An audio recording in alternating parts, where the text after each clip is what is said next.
Hello. Yeah. Welcome to Colloquium.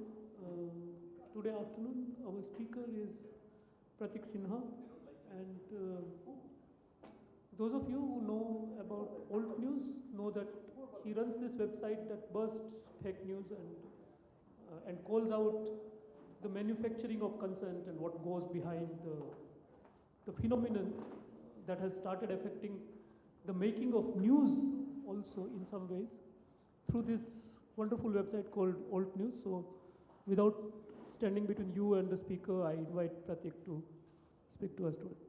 Thank you.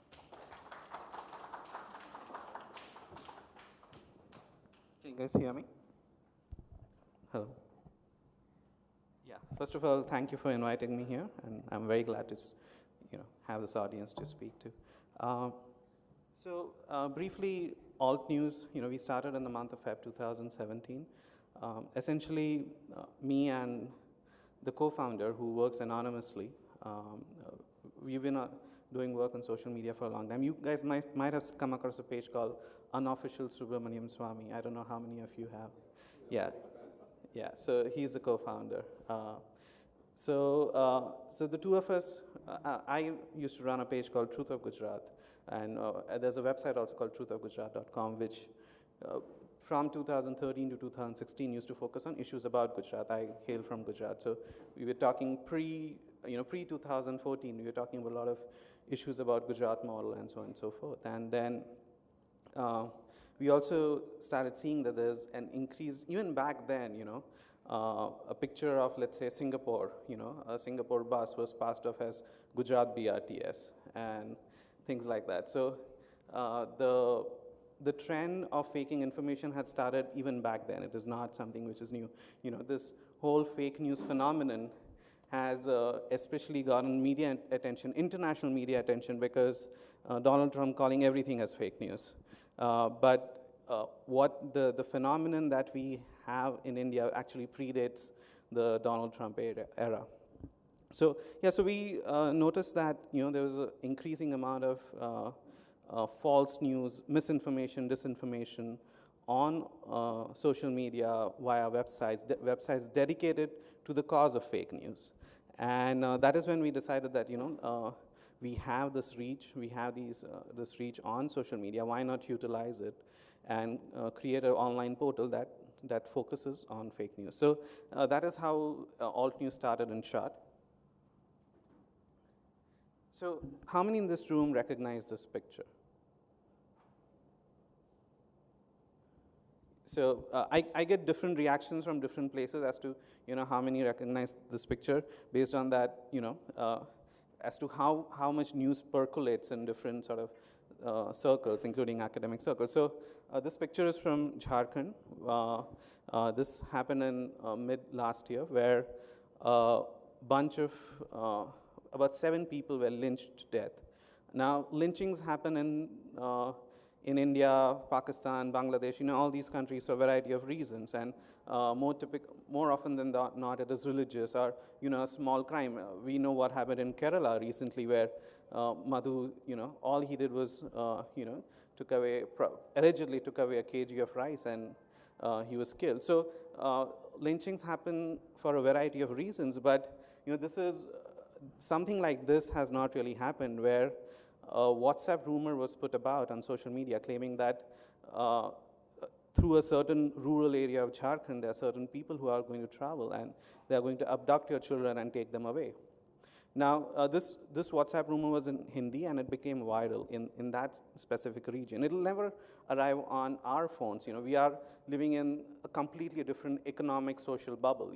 These kind of rumors, they have their own bubbles in which they travel. And so in that area, this rumor became viral, and people actually came out on the streets and started killing people. And 7 people are dead.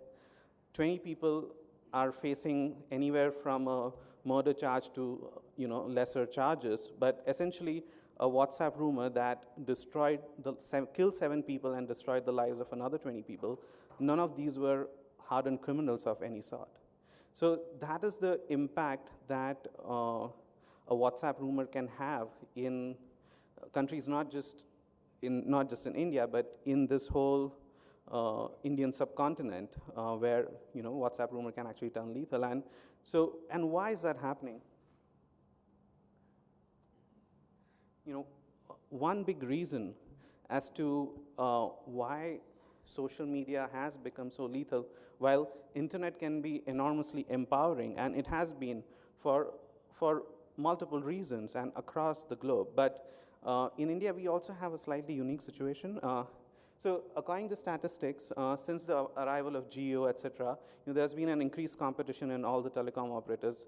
The mobile data rates have gone down, and as a result, many more people are able to access internet on their phones. According to statistics, in the month of June 2016, as a country, we were using 200 million Gbps of data per month. In the month of March 2017, that increased to 1.3 billion Gbps. So that is an unprecedented increase of 6.5 times. I don't think many countries have seen such an enormous rise in internet usage. Another set of statistics says that the rural internet usage increased by 22% year on year. Again, these are 2016 statistics. The 1.3 billion figure in the previous slide at this point of time stands at 1.8 billion or something in that neighborhood. So the internet usage in rural areas increased by 22%, and urban areas increased by 7%. Now, this 22% figure is a very important figure. If you look at the events that have happened recently, Jharkhand was not the only place where a rural part of this country was affected by fake news. Last year, in a town called Boshirhat in West Bengal, which is again the rural part of West Bengal, a morphed image of an Islamic religious place was a 12th grader. He put it out on his Facebook profile. I don't know how many of you have seen that image, but it was quite a wild image, and I don't even think that that 12th grader had made the image. Probably got it over WhatsApp, didn't understand the social/political significance of it, being the fact that he was in 12th standard, had limited maturity about these things, and he put it out on Facebook, and the minority community in that town came out on road. There were riots. One person was killed. A police station was burned. A lot of things happened. Now, again, the start of it was purely a morphed image.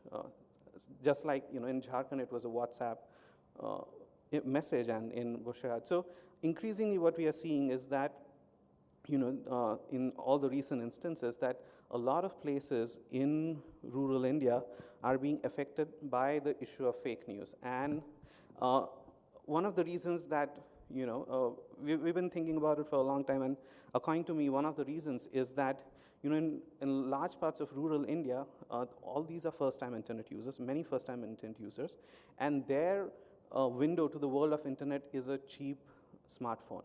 This is not even the fancy smartphones that we carry in our pockets. It's a cheap smartphone which has limited capabilities.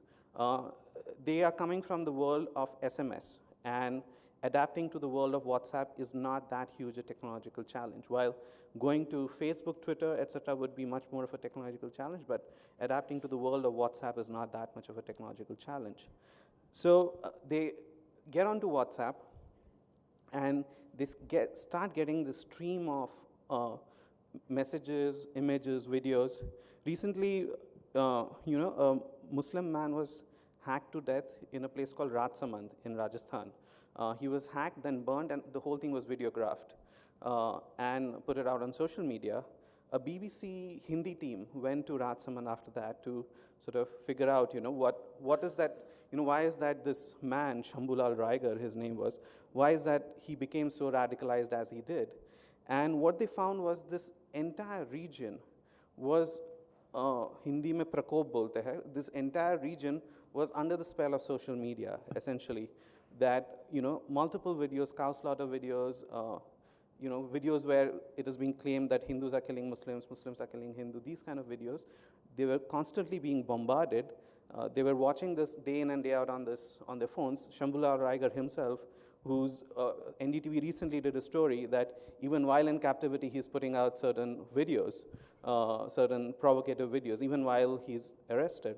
So these people are constantly given this dose of fake videos, etc., and that whole region has been completely polarized purely as a function of social media. So the problem is that you give WhatsApp on your phone, and you see a lot of technology around you. You know, you're on Facebook, and you see somebody's photo. Facebook will ask you, "Can I tag this? You know, you are in this photo. Can I tag you?" Okay. You put out a copyright video on YouTube. YouTube has a technology called it's called Content ID.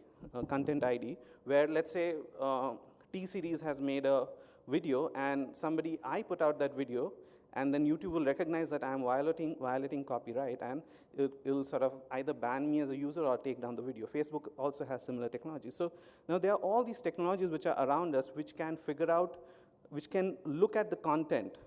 A computer can look at the content with human eyes, as if a human is watching, and it knows that this image is same as this image, this video is same as this image. This technology is already out there, but none of these major technology companies have put out an effort to create a fact-checking app. Not one app exists in either of these app stores, Play stores, where if you get a video or an image on WhatsApp, you can upload it to this app and ask it whether, ask the question as to whether it is true or not, whether this image actually belongs to Andhra Pradesh while it actually belongs to Guatemala. For example, there was a video which was viral for about a year and a half, which it claimed that it was a Hindi text, एक हिंदू मारवाड़ी औरत उसको बुर्खा ना पहनने के लिए मार दिया, जला दिया गया. इस वीडियो को इतना वायरल करे कि ये मोदी जी तक पहुंच जाए और मोदी जी को instant action ले. Now this was a video which was viral for about 1.5 years. The original context of the video is that 3 people, one young girl and 2 young boys, they shot a taxi driver in Guatemala. The 2 boys managed to flee. This girl she could not flee, and the mob caught up, and it is a 4.5-minute video where they show that she's being beaten up and burnt. And that video, and you can hear the language, you know that this is not India, but such a video stays viral for about a year and a half. So that is a problem that we're facing, that there is enough sources of information, but there is no way for people who probably do not have the time, space, or ability/capability to figure out whether information is authentic or not. There's nothing which helps you figure that out. And that is why we started Alt News to at least I'm from a sort of a software engineering background, and all my colleagues, none of them are from journalistic background. This ideally should be journalistic work, but none of my colleagues are from journalistic background. And that is when we started this, thinking that there has to be some outlet which at least tells people that, no, this is not true, this is fake.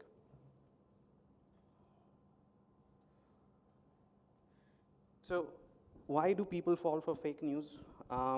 Why did people in Jharkhand fall for fake news? There are broadly two reasons. One is that, you have all these family WhatsApp groups, your mama, chacha, all of them are continuously sending you WhatsApp forwards. And more often than not, if information comes from a source who you trust in personal life, you're more likely to believe it. So in case of Jharkhand, that is what happened. In case of Jharkhand, it became viral in a small region. Your relatives, etc., started sending this information telling you that your kids are going to get abducted. They got into a situation of fear psychosis and started lynching people.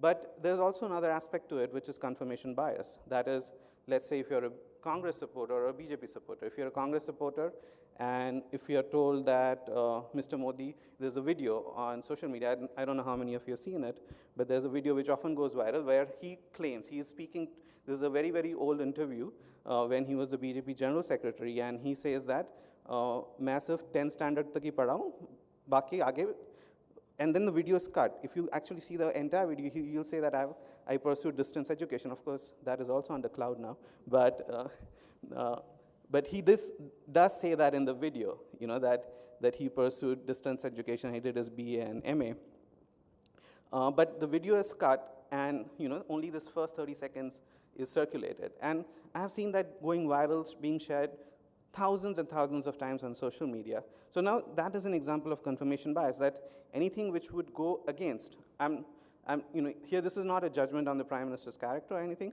I'm just saying the phenomenon that, that if you believe certain thing, that if you believe this person is bad or the party is bad or things like that, this religious ideology is bad, if you have that confirmation bias, then it is much more easier to convince that person with any fake information that you provided. It only has to adhere to your political/religious ideology, and you're more likely to fall for it. And similarly for BJP supporters who keep putting out information about how everybody who was associated pre-independence movement, whether it's Sardar Patel, except for Sardar Patel, Nehru, or anybody, they are very, very bad people. So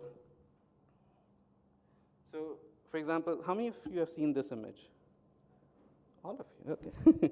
So this was put out by the BJP IT cell national guy, Amit Malviya, and it's just a bunch of pictures, but you put a bunch of pictures and create a collage, you never know how you interpret it. Individually, the picture on the top left is, and Alt News did break the story first, the picture on the top left is Nehru with his sister, Vijay Lakshmi Pandit. On the top right is again Nehru with his sister, Vijay Lakshmi Pandit. On the bottom right is Nehru with his niece, Nayantara Sehgal.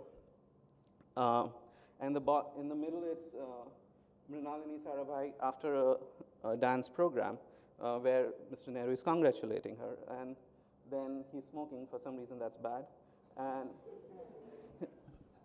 And then giving a tika, again, for some reason, that's bad. But essentially, if you put all these pictures together and you give it a narrative that this was happening during Gujarat elections, where an upcoming political leader in Gujarat, Hardik Patel, his certain tapes came out, him being in a hotel with a woman. And then this whole conversation came out that, Hardik Patel's DNA is more like Nehru's DNA. So, but this is, it on the face, you may not categorize it as fake news, but the narrative that it is trying to build, that Mr. Nehru had a questionable character purely based on these pictures, is what is termed as fake news. This became viral, and parts of these images are still being shared. How many have you seen this picture? Yeah. So this obviously, Mr. Lalu Prasad Yadav claiming that, he had a rally where nobody could even put their foot in, but if you look at, if you zoom in the image, you'll see that the way you do hair transplant, they have done crowd transplanting. So, and essentially they have taken bits and pieces of the crowd and just done copy-paste using Photoshop. So, and this is a technique that is used again and again. There are multiple pictures if you analyze, because the thing is, now social media is, not everybody goes to an election meeting, but you want to show that there's so many people in election meetings. So this is a technique that is used again and again. It's just that in this case, it was a very, very poor case of Photoshopping. There are many more tools which are available which let you do this in a more sophisticated manner, and,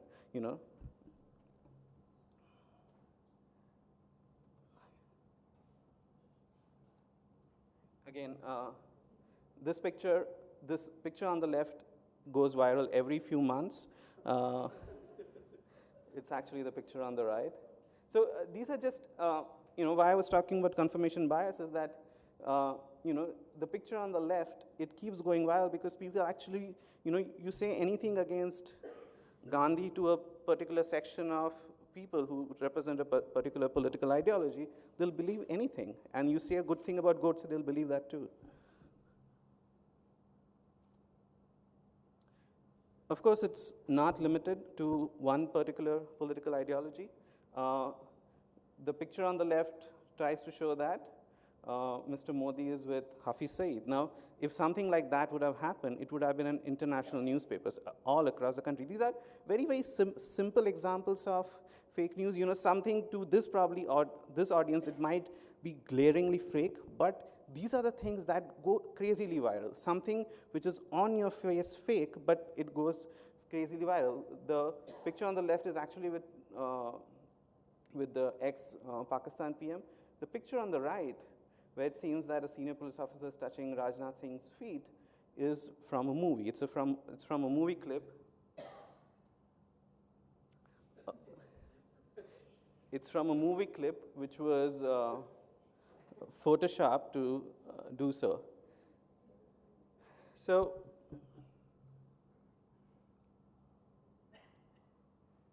and unfortunately, as I was mentioning earlier, most of us who are into this, the business of fact-checking, very few of us are actually journalists.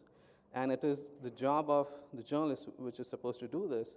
But instead of helping with the cause, they're actually making the issue much worse. And just about 2 weeks ago, we put out a story where there's this parody handle on Twitter called Times How.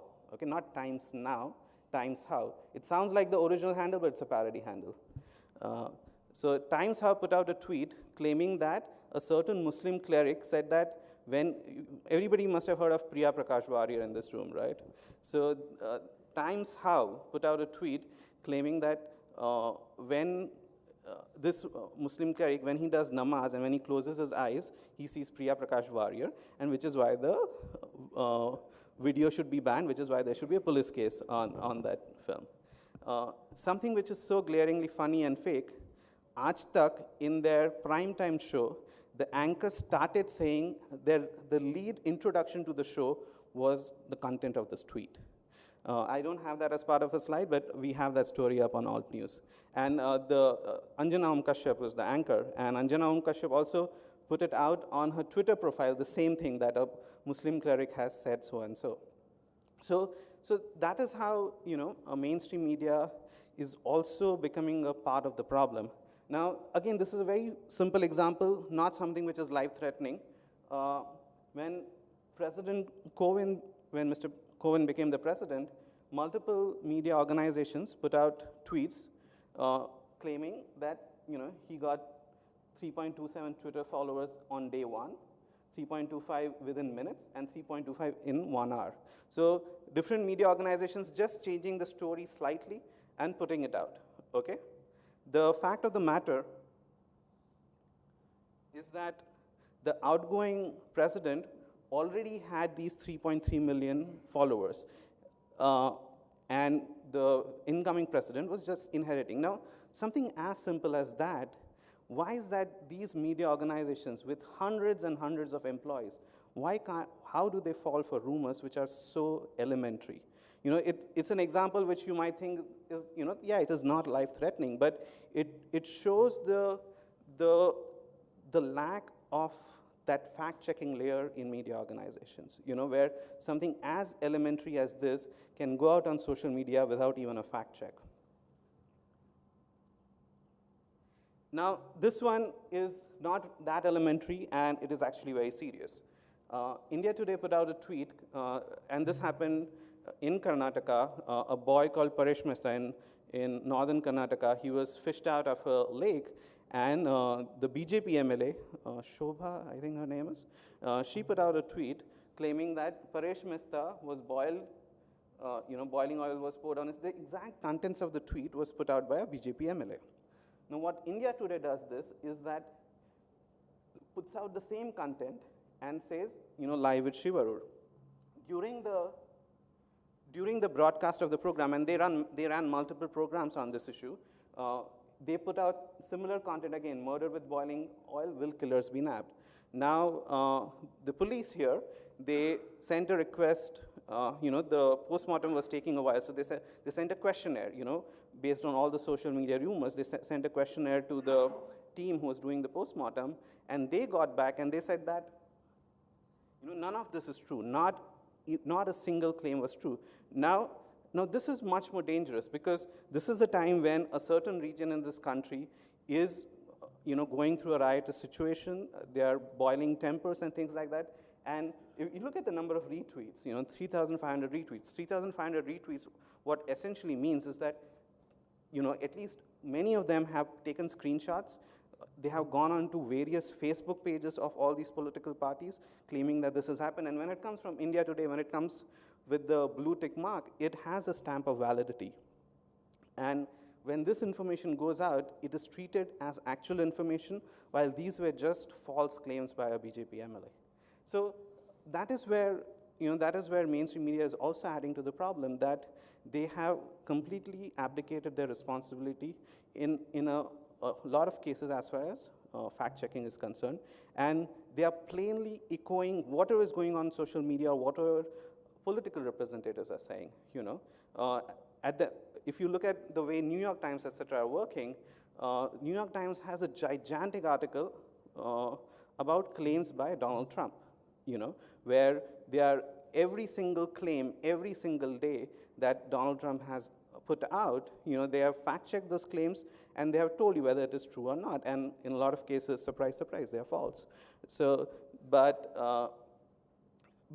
that is what media's job is. But unfortunately, we don't see that. We don't see that kind of fact-checking as far as politicians here are concerned, especially when the media is supposed to question those in the power. But what we are seeing right now, especially certain news channels, all they will do is try and question everybody else, and not question those in power.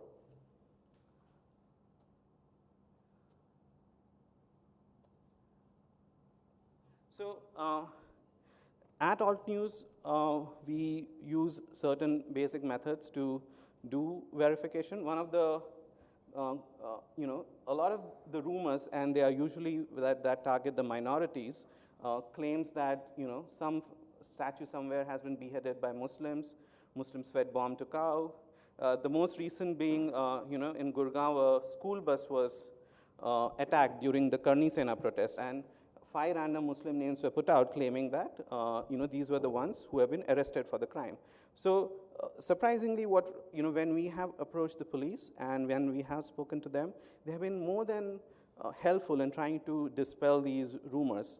That is not something that I thought would have happened, but actually police has been quite helpful. They don't take any action, but at least they are willing enough to tell us whether something is wrong or not. So in the first case, the actual story was that in Bhadoi, there was this person, had got nothing to do with Muslims or the Islamic religion. He was mentally unstable, and he beheaded a Vivekananda statue which was sitting in the town center. In the second case, this was from Madhya Pradesh, where a nomadic crowd used to use a device that was a triggered bomb called Suar Maar bomb. It's essentially used to kill wild pigs, boars, etc.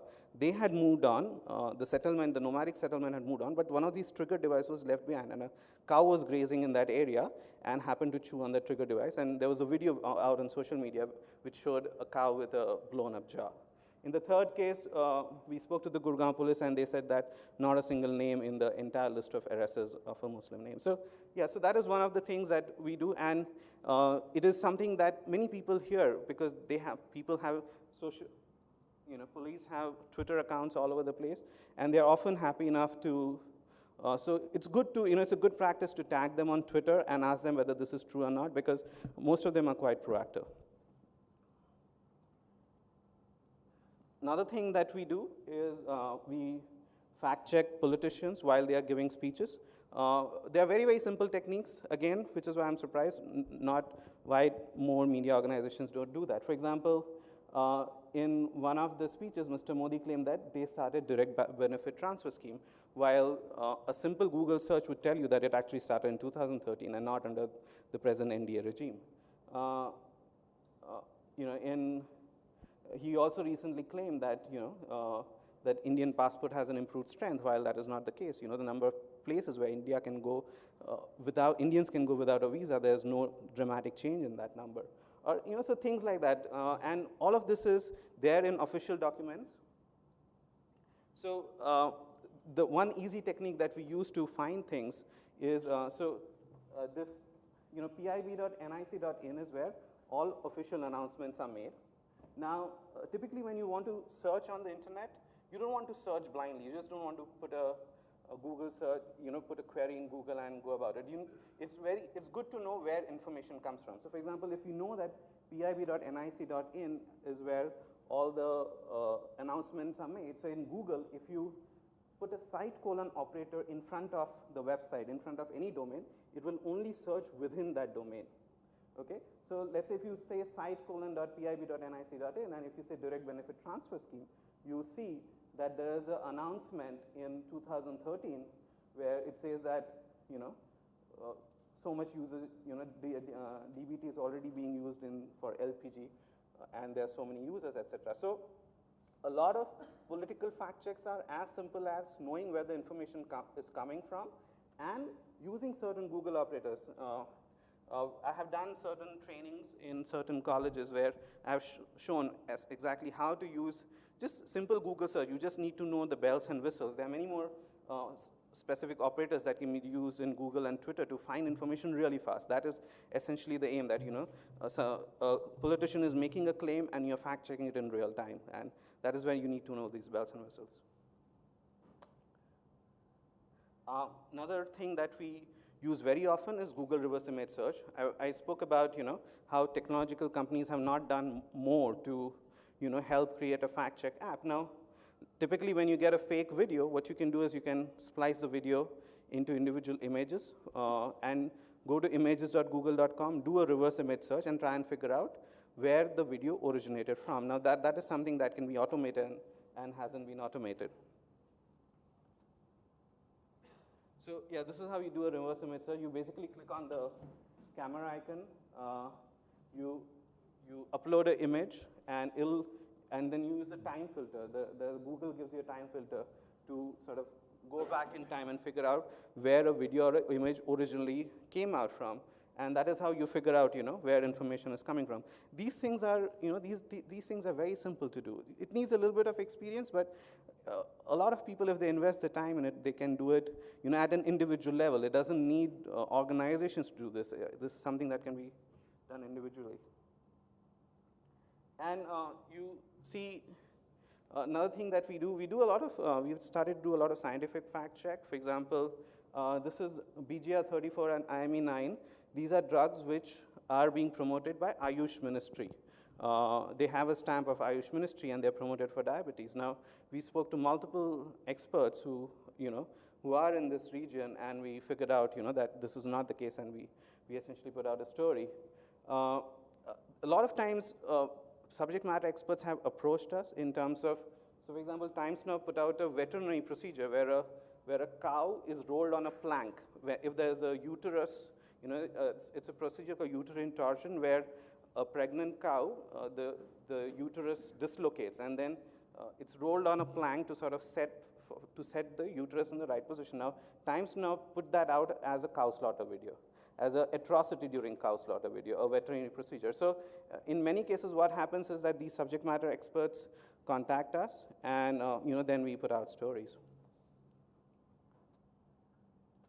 And of course, the main, one of the things which happens most frequently is you put a picture and you put a quote next to it.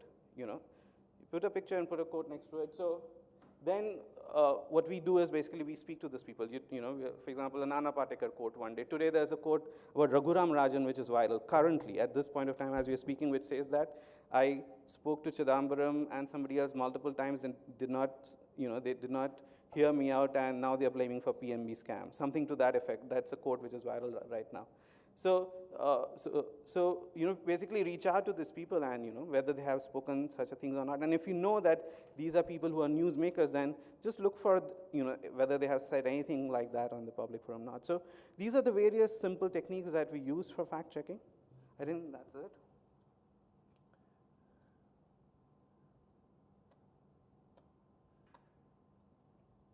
These are some of the various techniques. As far as challenges as to what there is, the problem is that, when something like Jharkhand happens, the government doesn't even acknowledge the fact that that fake news has actually led to killing of 7 people. It's not something that is taken up in parliament. I'm sure if it had happened in any other country, this would have been a huge issue where, the issue would have been taken up at multiple levels, but there's not even an acknowledgement either from the state government or the union government. And not just that, I'm sure a lot of people in this room would have heard of postcard news, right? Now, multiple ministers, they tweet out of these websites, they put out stories. So again, they get that stamp of validity. So the problem is not just that they are not fighting against fake news, they're actually promoting fake news more often than not. So problem exists at multiple levels. Media organizations promoting fake news, politicians promoting fake news, and bad actors on social media using it for a variety of purposes. So yeah, I guess that's it for me. I'm better at answering questions than monologues.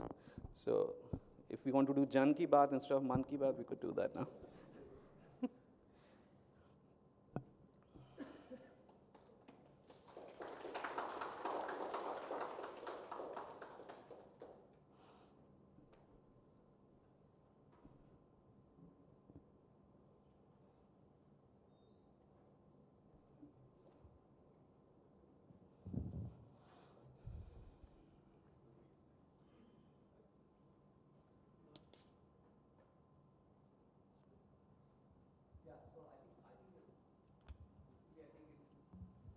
The point is, with all of this happening, how do we sort of, I won't say counter it, but if there is so much of fake news around, how do we counter it with, with true news? I mean, you guys are also doing some amount of effort, but obviously, how can we multiply what let's say people like you do, and a more amount of real news comes out into the media? See, the huge problem is that one of the main sources of fake news is on WhatsApp. Not sources, one of the main mediums where fake news is propagated on WhatsApp. Now, WhatsApp is a peer-to-peer network in the sense that something which is happening in a social circle in Rajasthan, first of all, it never reaches us. That is one of the challenges. We are sort of working with various academicians and trying and see if we can come up with an application where people can report fake news and things like that, so that we know, also get the GPS coordinates, so we know which area where, fake news is essentially, which pockets it is coming out from. And if there's a need to urgently contact the legal authorities there, to avoid something like Jharkhand, then we can do that. So that is something that we are thinking about. But the bigger problem is actually reaching back to them. Let's say we know that this is a fake news which is going around in certain region. Now, how do you get back to them when it's a peer-to-peer network? When it's an open network, like Twitter is a very, very open network. Facebook is partly open. So then, let's say somebody puts out a fake news on Twitter, you can go and reply to it, irrespective of who that person is, where on this planet that person is. You can go and tell that person that this is fake news. In Facebook, there's limited capabilities. If they have the comment section open, then you can go and comment that this is fake news. But WhatsApp is a different beast altogether, where there's no way to reach out to people who may not want to fall for that fake news. Nobody wants to go to jail by falling for a fake news that their kids are going to abduct it. I'm sure those 20 people who went to jail would be more than happy not to go into jail. But the problem is reaching out to them. How do you reach out to them? So the only way is mass media, and a long-term way is education, I believe, where you try and get people to develop more criticality towards the information that they see on social media. The short-term solution is mass media organizations telling them that, what you saw yesterday, it was not true. What you're seeing today is not true. That information, the information that they are receiving on social media, they are more critical towards that, as they are towards a variety of things. Let's say a farmer in rural area, he would know how much water to put in there, how much fertilizer to put, how much pesticides to put. That education is inbuilt. Now, similar education needs to be given, because internet, unfortunately, doesn't come with a handbook. Every device that you buy will come with a handbook, but internet doesn't come with a handbook. So that is what we need to create, a handbook which tells people how to, use internet and what are the pitfalls and what are not the pitfalls. Yeah. The second point is that, established media houses, or newspapers in the past, for any story that they used to publish, used to, do a check, right? For example, a fact check or proper research before they publish an article, right? So, whereas if you give an example of, one of the things was India Today, and they publish something. So do they not now in this world, do at least the established large mass market publications which are on social media, do they not need to do the similar type of fact check and research before they put up something on social media? Or isn't it their responsibility? Or if not, then isn't there a regulatory body which will basically go and check? Like say for telecom you have TRAI. Now if India Today or Times of India or one of these mainstream publications puts up something on social media which is actually not true, and they're actually propagating all the fake news, then there should be someone to control and monitor them. Yeah, so there's a regulatory body called NBA, National Broadcasting Association, but they have very limited powers. For example, recently there's a court case which went on where Zee News put out a video about Javed Anand. He's a poet, and they put out some false information about Javed Anand. Javed Anand won the case in court. There was a regulation which said that Zee News has to put out an apology on air. They did not. They did not, because the laws around this entire area are so weak that you cannot force a media organization to do anything, which is why they get away.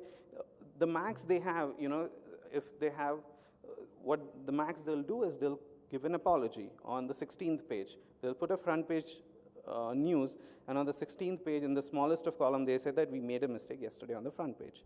So that is the max they do. But unfortunately, and we're just talking about an article here that you're talking about it, right? That the false news travels much faster. Now, the fact is also that it keeps traveling faster in mainstream media because they're so reluctant to say that they went wrong. They don't know. They don't want people to know they went wrong. And especially in the day and age of Twitter, they put out something on Twitter and they just delete the tweet. There's no apology. At least in the newspaper era, it's on the printed form, and then the next there would be a small apology. In the day and age of Twitter, what India Today did was just simply deleted the tweet. There was no official apology from the channel. Yeah, Gohar Raza, not Javed Anand. Yeah, Gohar Raza, not Javed Anand. May I? I'm just wondering if the problem is a deeper cultural one. The status of images, especially moving images, in relatively neo-literate societies, societies that have become literate only recently, is quite different from the status of images in societies that have had exposure to images for a long time. There's been quite a bit of work done by this. For example, the book by Susan Sontag called On Photography asks this question: how do traditional societies look at photographs? What is the status of truth about those photographs? It turns out that it's quite different from the way photographs are consumed and circulated in westernized societies. So it may well be that the problem is a deeper cultural one, this is a society, after all, where people lit agarbattis in front of the Ramanand Sagar's Ramayana, where N.T. Ramarao was widely believed to be an incarnation himself. So the status of the image may well be a different thing.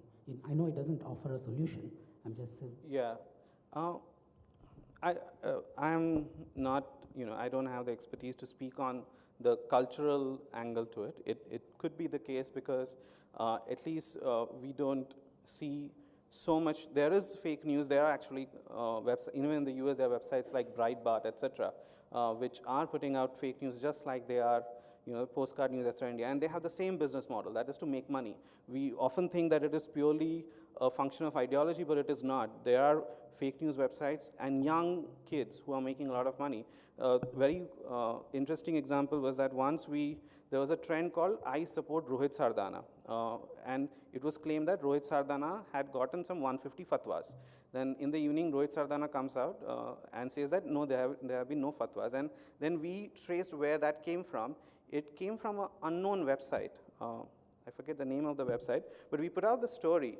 And next day, I get a message from an anonymous WhatsApp number. It was a US number. And I get a WhatsApp message saying that, "Bhaiya, मैं ही वो website चलाता हूँ, आपने मुझे कैसे ढूंढा?" And then we spoke over phone for about half an hour. He was again a student, 12th standard student, studying in Ranchi. His father was a farm help in a village near Ranchi, earning about 8,000 rupees per month. He's like, I need to earn money. And if I put out real stuff, nobody is going to read, which is why I put out, he was running 2 websites and he was earning 40,000 rupees per month. So this one 12th standard kid was doing this. Now there are websites like viralinIndia.in. Again, these are not some things that you'll see in typically your social circles. A lot of them are Hindi. And there's a bunch of websites called insistpost.com, viralinIndia.in, etc. They have a full-fledged office in Noida with about 10, 15 people working there, fresh graduates working there, and earning, literally minting money purely based on these websites. Advertisements, they have these, at the bottom of the article, you'll see these nude, semi-nude ads, 8 flashing squares with, a variety of ads. So, and that is where they earn money. And we actually written, there's this Ukrainian-American company called MGID, which is most often featured in these ads. And I had sent an email to them like, look, boss, this is what is happening in India. You are enabling these bad actors, these fake news websites, but they're like, no, we don't look at the content. So essentially, they know that this is happening. So they don't care what the content is. But these people are making shitloads of money. So I have a question. Yeah. Hello, sir. So since we're talking about how social media is being exploited every now and then, so let us just assume, like there is an inbuilt filter on Facebook and Twitter, which already does the fact checking before publishing it. So is that possible, and what are your views upon it? How do you think, if you were supposed to implement it, how would you implement it? So lately, we have been invited by all the 3 major technology companies, which is Facebook, Google, and Twitter. And so just about 3 weeks ago, I was in Jakarta for a Google conference, and we were trying to create some fact-check apps. Now, their stance regarding this is that we are a technology company, we are a platform. Okay, we are not editors, and it is not our place to do editorial job. That is, I put out some information, then Facebook decides whether that information belongs on Facebook or not, because it's a double-edged sword. If I put out the information, if Facebook starts censoring me, claiming that I'm not putting out correct information, Facebook is not in the place to do that kind of thing. So what they have done is that they have created an organization called Pointer. It's a global organization where Facebook, Google, etc., all are part of it, and they are trying to create a fact-checking initiative as part of Pointer, Pointer. And what now they're starting to do, for example, what Google does, it's not come to India yet, but what Google does is, let's say if Trump makes a claim, okay, this is currently being experimented in the US. If Trump makes a claim, XXX, there are a couple of websites that do active fact-checking, like Snopes.com, PolitiFact, etc. They'll put an article of PolitiFact right under Trump's article which is fact-checking. So essentially, what they're trying to do is that, the problem is that we're all living in a bubble. You subscribe to either the postcard kind of information or to the other kind of information. And the effort is to pierce this bubble. If you're only listening to Trump, then somehow via Google rankings, you push information which is fact-checking. Facebook is also doing something similar, that is piercing the bubble, which is, let's say if you're reading an article on India Today, where somebody is making certain claims, they'll pull out relevant articles from other news sources and give you that information. So that is the approach they are taking right now. They don't want to sit and they should not. They should not be our gatekeepers. That would be even more dangerous if they become gatekeepers of the information that they put out. But essentially, we want them to enable different fact checkers of media organizations to reach information to the audience. When they are reading X information, they should also have the Y point of view, essentially. So that is their methodology, whether it is Twitter. Twitter, unfortunately, hasn't done much, but at least Facebook and Google, that is their methodology. Hi. My question is not to do with this, but it's something to do with my usage of social media. So I am active on Facebook and Instagram, and my purpose for that is to stay in touch with a lot of organizations whose work I find interesting, and whatever posts they are putting up, I would like to stay in touch with that. But for a very long time now, because of the change in algorithm, I am getting only memes. And yeah. I have to go to their page to see what is the new update. it is becoming really problematic on both the mediums.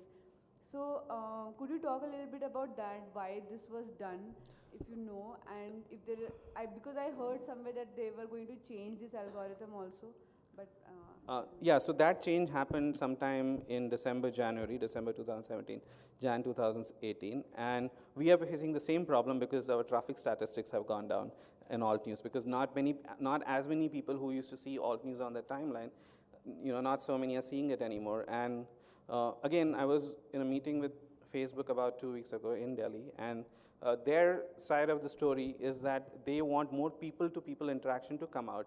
What they were saying is that all these pages, etc., they were just spamming social media feed, and all you would keep seeing is information from various pages, social media pages. They want more of people-to-people interaction to come up. Now, as a result, you see memes. If I open my phone, all I see is videos, one after another videos. I don't see any real people-to-people interaction. So I don't know how successful they have been at their implementation, but yeah, unless they change that solution, they change that algorithm, what you can do is you can do a see first. That is the only way you can do. You go to a profile or a page and click on follow and click on see first. That's what you can do.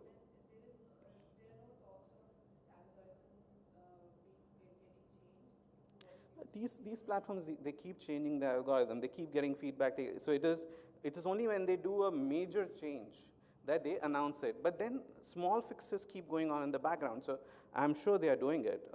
Small fixes. They will also get feedback from their partners as to how people are perceiving the changes. So, but what shape it will take, I can't tell.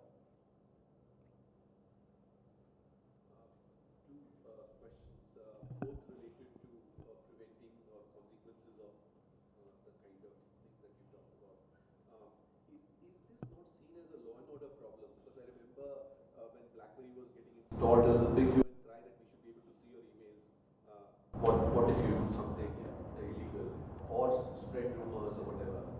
WhatsApp is a similar domain thing, and so is it there a case for law and order authority monitoring this kind of traffic and then proactively, engaging with it, provided these kind of rumors are being spread?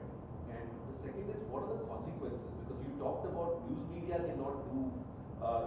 There are no consequences, looks like, for the news media. But if I am shown, is there a way to show that somebody is willfully trying to spread malicious rumors about? Can you hold them for libel or slander or those kind of laws, and will that work? So one, regarding the BlackBerry question, in fact, WhatsApp is different from BlackBerry. The BlackBerry thing was that BlackBerry had a central encryption key. And if the government had access to that central encryption key, they can read all the conversation that happen on BlackBerry via the BBM, BlackBerry messaging system. And BlackBerry was saying that we are not going to give you the key. Okay. Now we are, as far as privacy is concerned, we are in a much better situation where WhatsApp, there is end-to-end encryption. That if I send an information to you and if you send it to another person, the two of us share a unique set of encryption keys. You and another person, you share a unique set of encryption keys. So let's say if I send you ABCD once it's encrypted, once it's encoded, let's say it looks like JKLF on the internet, on the line, okay? When you send the same ABCD to another person, that might look like VWXZ, okay? So same information looks differently. So that is actually a problem for the law enforcement agencies, that there's no way to figure out how information is traveling on these networks. These are peer-to-peer networks with end-to-end encryption. So, which is why the biggest problem, and in our stories, except for once or twice when we have been exceedingly sure, we never claim that this is the person who started this chain of fake information, because that information can come from anywhere. And increasingly, at this point of time, the problem, approaching it from a legal point of view is going to be very tricky, because when a video goes viral, it is shared lakhs and lakhs of times. Who are you going to arrest? We can't put everybody in the jail. If we start putting people in the jail, half the people in our family WhatsApp groups will be in jail. It will have a demonstration effect. You put 5 people in jail, 5,000 people will be very wary of forwarding WhatsApp videos, without fact checking. And also, no, but on what? See, put them on jail. Let's say if you forward a video, okay? You receive that video. Now, the police authorities can only backtrack up to you. Should you be in jail, or should that person who claims that Guatemala is Andhra Pradesh should be in jail? That is the problem. You are seeing certain information, and you probably don't have the time and space to fact check it, and you just forward it for X reason. Now, but you are not the person who claimed that Guatemala is Andhra Pradesh, and it is impossible to find who claimed that Guatemala is Andhra Pradesh. That is the problem. So at least as far as there are multiple, after one of our stories, we did a story about this BJP Asansol IT secretary. His name is Tarun Sen Gupta. He put out a video in mid-2017 during Hanuman Jayanti. I forget the exact date. But he claimed that two Muslim police IPS officers, and he named those IPS officers, are beating up Hanuman Bhaks. And he put out a video. We fact-checked that video. That video was at least 4 years old, has been around on internet for at least 4 years old, so hence can't be representative of event which happened in 2017. And then, then West Bengal police went and arrested this guy. But had a TMC supporter put out a similar fake video, would West Bengal police go and arrest them? So the problem is that, one problem is that the law enforcement agencies are married to the ruling political party. So, if and when we try and take this into the realm of law, what will happen is that they'll keep attacking the opposition party. It is not a solution that works in India, unfortunately. Which is why there was such a huge struggle to bring down 66A, because it was being used in undemocratic means. So anytime we go for a legal solution is a problem.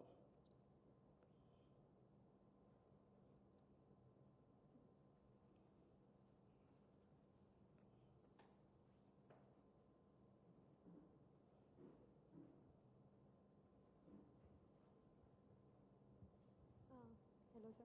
So, how is the discussion going? I get a feel that information is really as accessible and as easily accessible as the time is going on. And I was thinking about how in Facebook there are many different media houses just popped up and who gives different newses about different things. And I mean, I don't know about their validity. I for myself follow so many pages who claim to serve better news, positive news, or clickbaits for that matter. And there are millions of posts about a particular, for example, Sri Devi's death. There's so many news going round about it. So where does the validity factor come in, or where does the relevancy of these come in? I'd like you to comment on that. So as I said, Postcard is not the only website that is making money. For example, there's a page called Laughing Colors. Some of you might have seen it. Now, each one of these pages, or Rajnikant something, CID jokes or something. Now, each one of these pages have a website, okay? They have huge following ranging anywhere from 1 million to 10 million. I think Laughing Colors has crossed 10 million, following of 10 million. So 10 million is more than many mainstream media organizations. Outlook, etc. don't have 10 million, though they have been around for 20 years. So now they can utilize this to put out information. The problem is that they don't have any reporters on the ground. They have no journalistic experience. And all they do is anything which is, like the Sri Devi's case. There were so many stories about Sri Devi, or even recently Irfan Khan, claiming that he has brain cancer. I'm sure then there were stories about Mr. Parrikar. So anytime there is anything which is clickbaity, they will put out information, and it is up to individual responsibility to, as I said, what these people are trying to do, platforms is trying to give you different sources. But that also should be an individual responsibility, that you get information from multiple sources and not form your opinion based on a single source of information. Just get information from as many sources as possible and then make a view about an issue. Yes, sir. मेरा सवाल ये है sir कि आज का ज़माना information का ज़माना है जी, और इससे पहले के ज़माने को दौरे जिहालत कहा जाता है कि ये दौरे जिहालत का ज़माना था। इससे पहले का ज़माना यानी 40 साल 50 साल पहले जब हिंदुस्तान आज़ाद भी नहीं हुआ था कि वो दौरे जाहिलियत का ज़माना है। कुछ लोग जिहालत, कुछ लोग जाहिलियत कहते हैं। अरबों को भी यही कहा जाता है, मिडिल ईस्ट को भी यही कहा जाता है।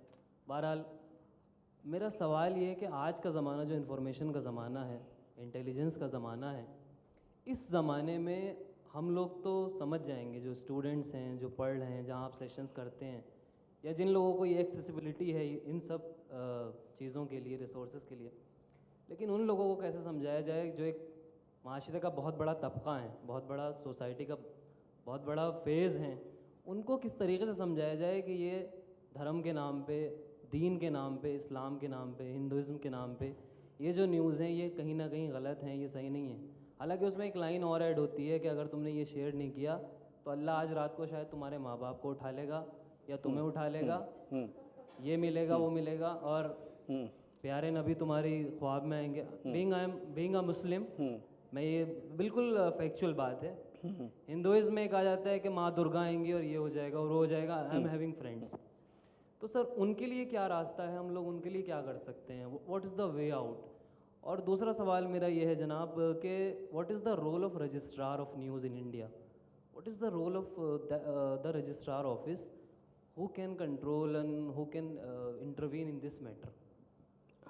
जी न्यूज़, ये जो कैबिनेट है पूरा, जिसके प्रेसिडेंट सुधीर चौधरी हैं, अंजना ओम कश्यप डिफेंस मिनिस्टर हैं और ये सब हैं, तो जैसे कि आप देख रहे हैं सीरिया के लिए इन लोगों ने कितना बड़ा प्रोपेगेंडा किया, यमन को सीरिया दिखाया, एक ही बच्ची को बार बार उठा रहे हैं, हालांकि उनकी न्यूज़ है वो, लेकिन इन लोगों ने भी उसको दिखाया, यमन की न्यूज़ को दिखाया, फ़लस्तीन की न्यूज़ को सीरिया बना के दिखाया। तो इन सब के लिए ये हिंदुस्तान में ही नहीं है, ये गड़बड़ी पूरी दुनिया में है। तो इसके लिए रजिस्ट्रार का क्या रोल है और हमारा क्या रोल हो सकता है? देखिए, गड़बड़ी तो पूरी दुनिया में है, उसमें कोई प्रॉब्लम नहीं है।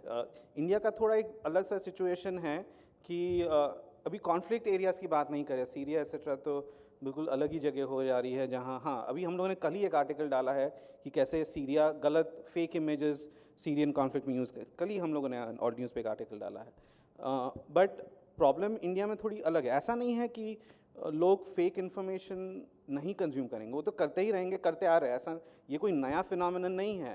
प्रॉब्लम ये है कि जो सोशल मीडिया ने जो एक्सेलरेशन दिया है कि आप एक वीडियो डाल दो जो अगर 10 लोग देखते हैं वो भी 1 लाख लोग देख रहे हैं, वो सबसे बड़ा प्रॉब्लम है। और इंडिया में उससे ये बड़ा प्रॉब्लम है कि वो 1 लाख में से कोई ऐसे 4-5 होते हैं जो उस फेक न्यूज़ पे एक्ट करते हैं और कुछ करते हैं, यानी एक्चुअली रियलिटी में कुछ कर लेते हैं, बिलीव कर लेते हैं, बाद में रियलिटी में कुछ कर लेते हैं। Whether it is abusing, it may not always be going out and killing people, it is also they think they get affected by fake news and then they interact with people in a certain way. You are in a bus and you abuse your fellow passenger because he is from a certain religion or a caste. So we are only looking at extremes where people are starting to kill, but the effect of fake news is much more widespread. अभी इसका क्या solution हो सकता है, मैं authoritatively तो नहीं कह सकता, but मेरे हिसाब से अभी जैसे मेरे घर पे एक लड़का आता है काम करने में, 18 साल का लड़का है, वो इस बार 10th स्टैंडर्ड की परीक्षा देने वाला है। वो टेक्स्ट बुक मेरी मदर उसको ट्राई करिए पढ़ाने के लिए कि पढ़ लो, साइंस का क्वेश्चनर है, उसको पूछा जा रहा है कि which hormone is related to gender, is it progesterone, is it oestrogen, is it insulin.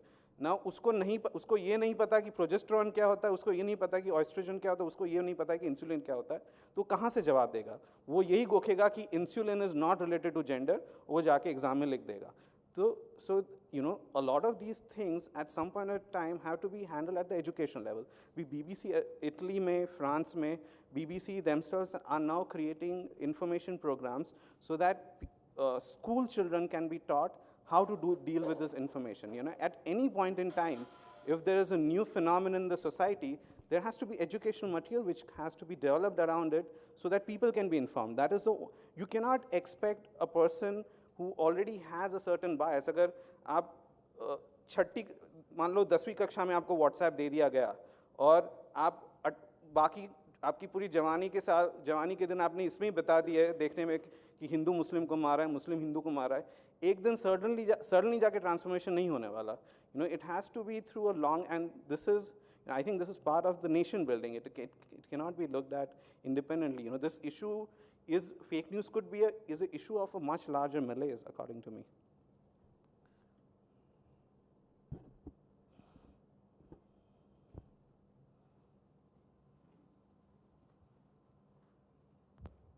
Sir, is there any weird experience that you would like to share? Maybe you have been offered a threat or you are given a bribe to suppress the truth. there was one death threat. This was sometime in March, where I was called early in the morning. My mother, I was actually called because the alt news, the phone number that we used to advertise on alt news, the SIM was in my mother's phone, and got a call early morning. My mother called me and he said ki likhna band kar do nahi to goli maar denge. So that happened. But other than that, the usual hate on social media, which is every day, every single day, trolls, etc. And that you just become thick-skinned, you just ignore it. But other than that, no threats.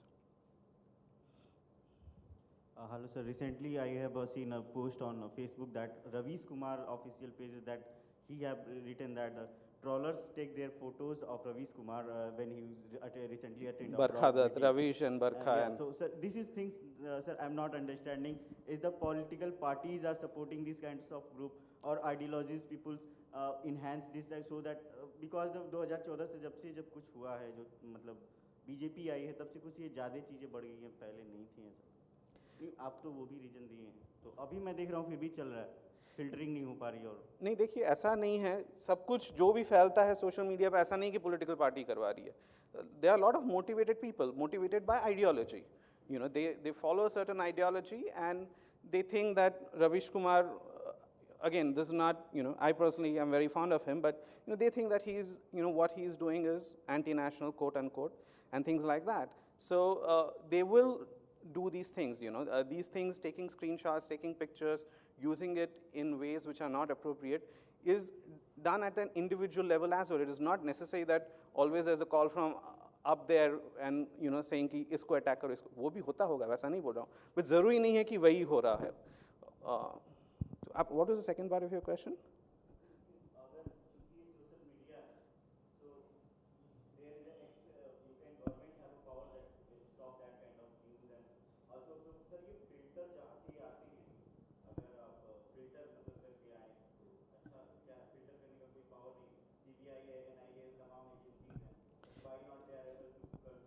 kind of thing. Why not? Do they want to? That is the question. There has to be a willingness to do this.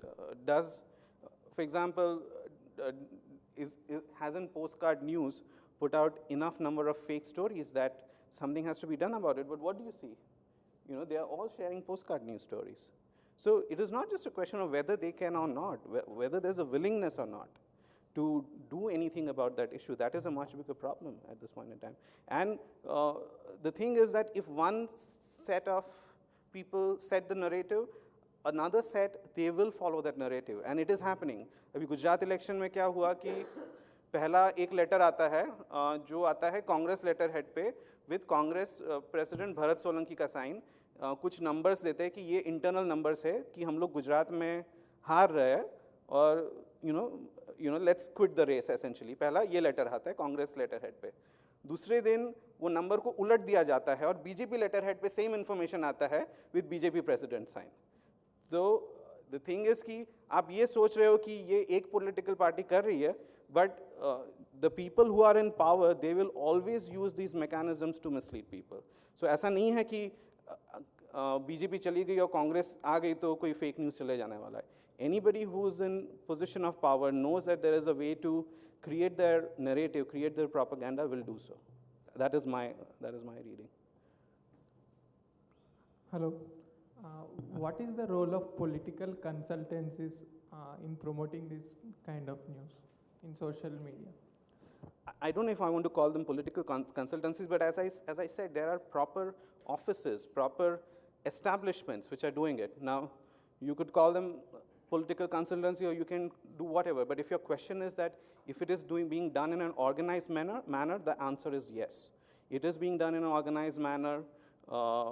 You can see, I don't know, does this have internet connection, this laptop?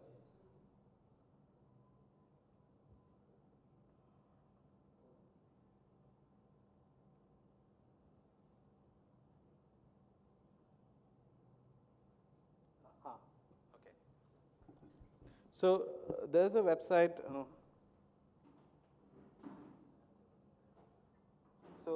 There's a website called, bunch of websites called insistpost.com, chaskatimes.com, etc. For example, they put out a lot of political, you're asking Sridevi kind of news, right? Now, this is one such news which is completely false.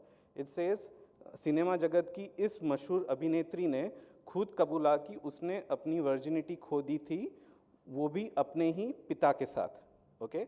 And they put out a picture of Alia Bhatt and Mahesh Bhatt. Okay? So we found out who runs this website.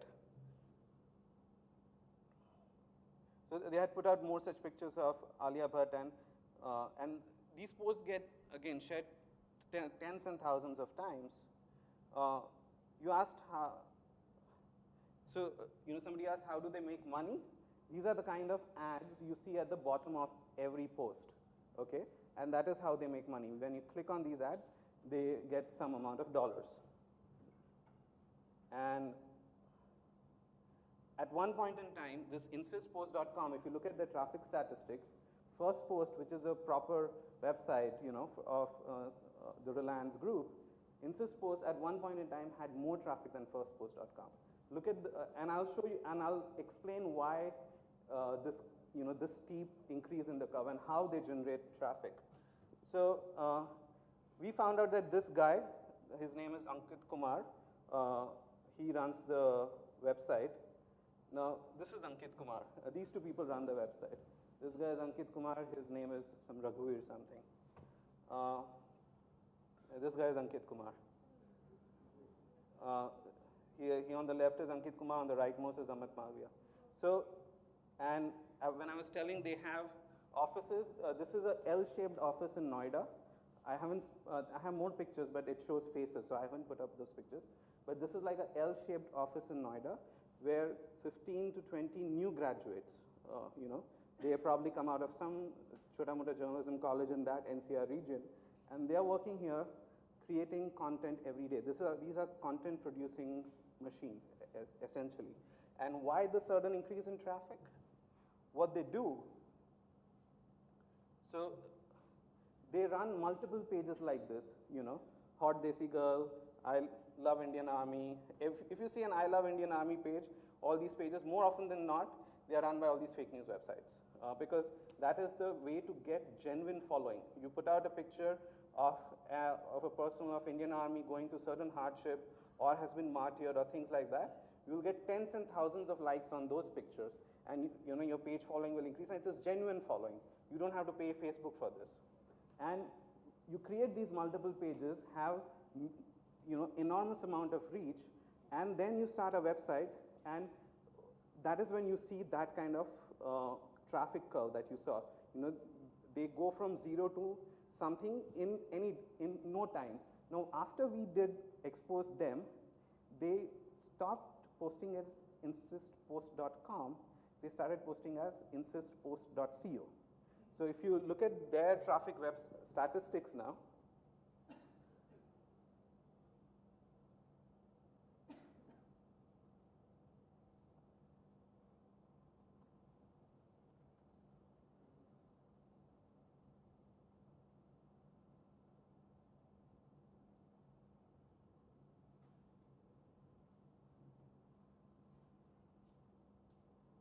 so, this is where their peak was. And after we did the expose, now they are down at the bottom.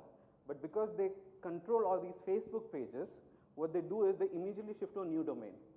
And then they start posting the same thing. So, that is how they work.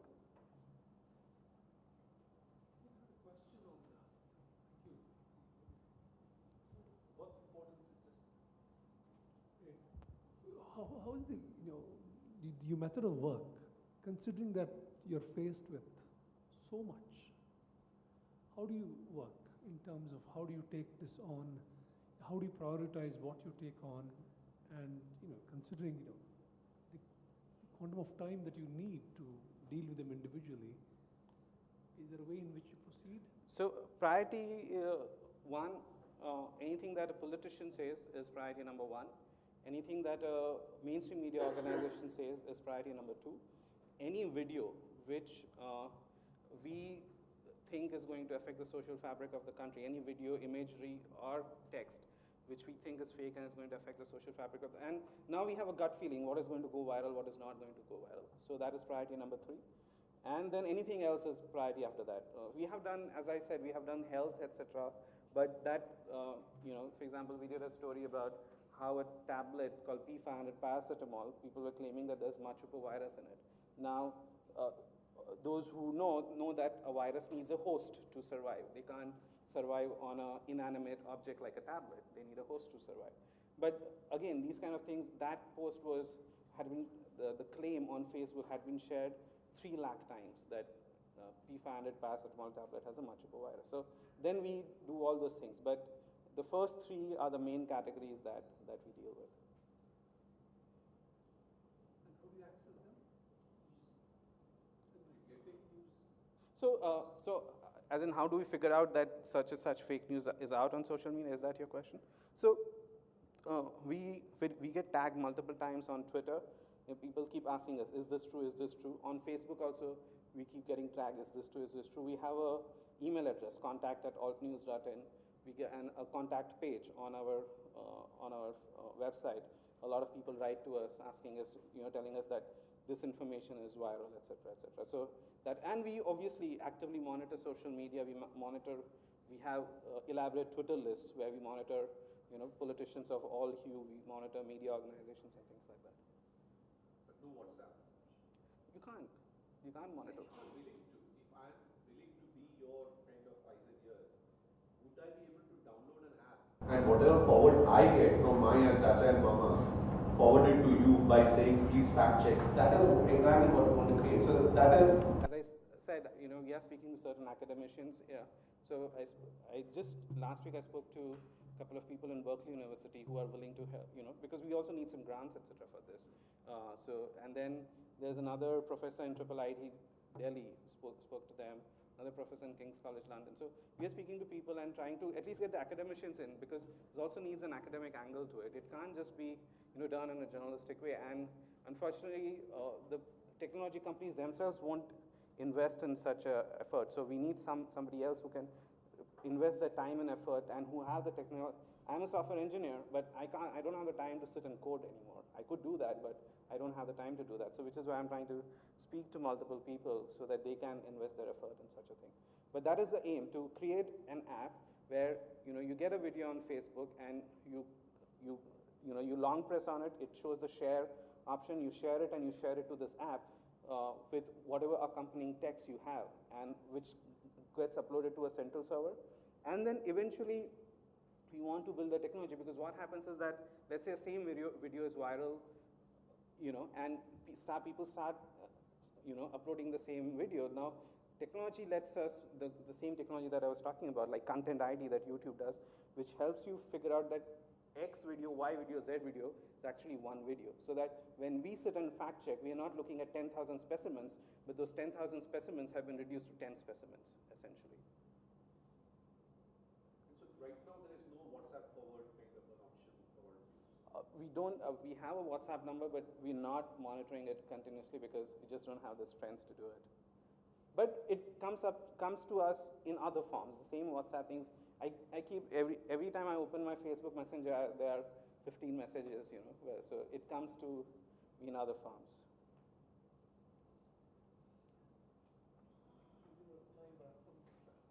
Okay. Considering that this has become a global menace, as far as the states are concerned, the governments, have you seen any constructive efforts on the part of the governments to regulate this? So different, for example, Germany has come with a law called NetDG law.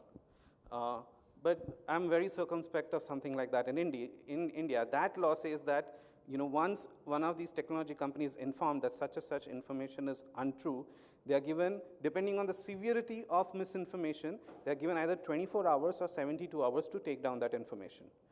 Or else they'll be levied a fine, again, depending on the severity of misinformation. But in India, that is the main problem. Who will be the gatekeeper? Who will be the gatekeeper for such a law? Because it is so easily misused. These kind of laws are so easily misused. But yeah, they are doing, I think other than Germany, there's another country who's come out with such regulation. It's also a question of free speech. It's a very complicated issue. You can't, people will claim that, I have a right. And a lot of things are not just out and out untrue, you know. There's a lot of fact and then there's some fiction. Now, there's a lot of gray area, and sometimes it's just an opinion which is based on untrue information, historical opinions, let's say, you know, that somebody thinks that Nehru is the worst thing that happened to India. You know, now this is a historical opinion. Okay, now how do you deal with, so there are a lot of factors to it as to how to deal with this information. So yeah, it's not an easy question to answer.